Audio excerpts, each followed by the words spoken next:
நாங்கள் பெங்களூரில் இருக்க ஐஎஸ்ஐ அப்படின்ற ஒரு தொண்டு நிறுவனத்துலேருந்து தமிழ்நாட்டில் ஒரு 4 இடங்களில் இளைஞர்களுக்கான தலைமைத்துவ பயிற்சி அப்படின்னு ஒன்று நடத்திட்டுருக்கோம்.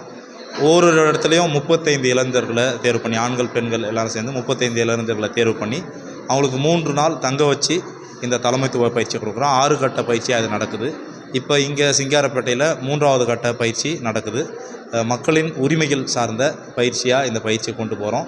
இங்கே ஒரு 35 இளைஞர்கள் இந்த பயிற்சியில் பங்கெடுத்து மக்களுக்கான உரிமைகள் என்னென்ன இருக்குது அப்படின்றத தெரிஞ்சுக்கிறாங்க.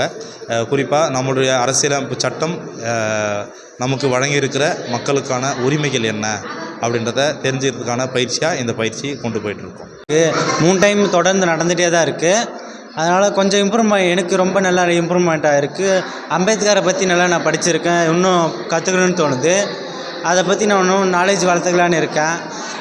நிறைய பேருக்கு சொல்லலாம், எனக்கு ஊரில் போய்ட்டு இந்த மாதிரிலாம் இருக்குடா, அம்பேத்கரை பற்றி கற்றுக்கலாம்டா, நம்மளும் எதை வேணால் படிச்சுக்கலான்னு நினைக்காத. அம்பேத்கரை பற்றி இன்னும் நிறைய தெரிஞ்சுக்க வேண்டியது நிறைய இருக்குண்ணா. நான் உனக்கு சொல்லித்தரேன். உனக்கு தெரியலனா கூட என்கிட்ட கேளு, எனக்கு தெரியல நான் கூட கேட்குறேன். இப்போ நம்மளுக்கும் தெரியலனா இப்போ நிறைய பேர் இருக்காங்க, அவங்ககிட்டே நம்ம தெரிஞ்சு நாலேஜ் வளர்த்துக்கலாம். இன்னும் நிறைய இருக்குது. உலகத்தில் என்னமோ இருக்குது.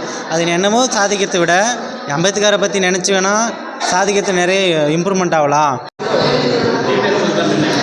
இந்த சமூக இதில் நாங்கள் கற்றுக்கிறது என்னென்னா, நாங்கள் யாருன்னுட்டே நாங்கள் கற்றுக்கணுங்க. அதே மாதிரி எங்கள் ஊர் ஒரு அளவுக்கு பரவாயில்ல, நல்லாவே டெவலப்மெண்ட் ஆகிருக்கு இங்கே வந்ததுனால. எங்கள் ஊர் பிள்ளைங்களும் நல்லபடியாக படிக்கிறாங்க. அதே மாதிரி இங்கே நடத்தின சாரும் எங்களுக்கு என்னென்ன தேவையோ அனைத்தையும் சொல்லி கொடுத்தாங்க. சமூக ரீதியாக நாங்கள் நிறையவே கற்றுனுக்குறோம். எங்களுக்கு இன்னும் என்னென்ன செய்யணுன்னுட்டு அவங்க சொல்கிறாங்க. நாங்கள் அதை நாங்கள் செயல்படுத்துகிறோம். அந்த அளவுக்கு நாங்கள் முன்னேற்றமாக இருக்கிறோம். இது 3வது பயிற்சி. இது கண்டிப்பாக பயனுள்ளதாக இருக்குது.